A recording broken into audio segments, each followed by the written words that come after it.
La fluidité fonctionnelle. Et comment est-ce que tu as découvert, cet outil et qu'est-ce qui te plaît, là-dedans?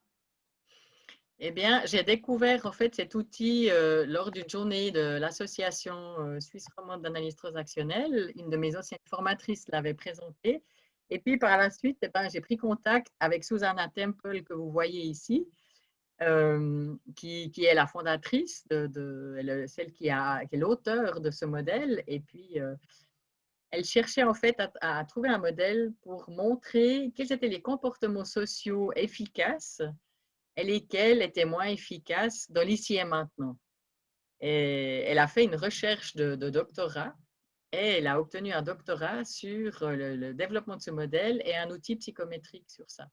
D'accord. J'ai trouvé très chouette parce que j'ai été très touchée par cet outil et j'ai voulu me former sur cet outil.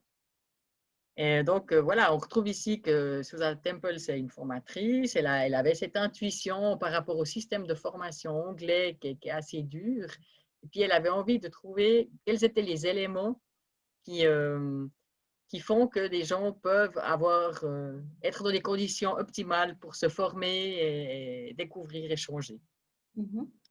Et puis, ben, j'ai mis une image ici du tango parce que Susan Temple, elle a beau avoir passé 80 ans, elle danse toujours. C'était une prof de sport. Et puis, c'est quelqu'un qui a toujours mis en avant le lien entre le corps et l'esprit. Et le tango, c'est vraiment une magnifique image pour montrer qu'on peut être fluide dans ses fonctionnements, pas seulement pour danser le tango, où justement c'est important de se regarder, de s'ajuster l'un à l'autre et être complètement dans l'ici et maintenant.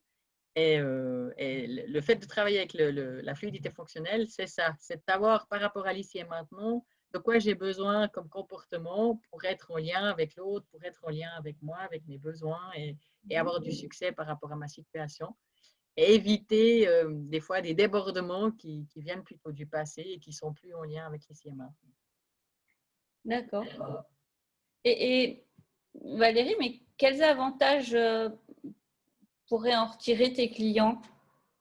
Eh ben, les clients avec qui j'ai utilisé ça, ils ont déjà pris conscience des situations dans lesquelles ils sont, qu'est-ce qui se passait pour eux de délicat, de difficile. Ça a permis de mettre des mots, ça a permis de mettre déjà, de retrouver les ressources qu'ils ont en eux et qu'est-ce qui marche bien dans leur comportement social.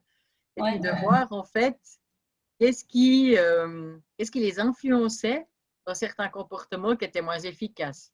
S'ils partaient tout d'un coup dans un comportement jugeant, ou bien trop gentil, à faire trop d'efforts et à se sacrifier, ouais. ou de ne pas savoir en fait comment décider, puis d'être pris entre une rébellion ou de se soumettre à une situation.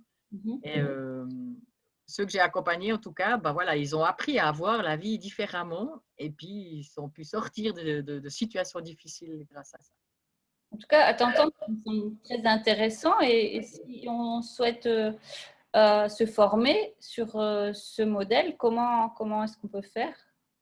Alors, j'ai une page internet sur l'Institut du changement émergent où je collabore avec ma collègue Madeleine. Et vous verrez que vous pouvez soit le découvrir, le modèle, en fait, à travers un webinaire de 2 heures ou une journée d'introduction qui est sur notre site, où il y a aussi une formation pour devenir consultant avec la fluidité fonctionnelle qui sera bientôt disponible à partir du mois de février 2021. Et puis pour ceux qui veulent encore aller plus loin, on peut se former aussi à, à former après des gens, donc une sorte de train the trainer. Donc je vous laisse aller voir le site Changement Émergent ou vous adresser à mon adresse email tchonka@changementemergent.ch.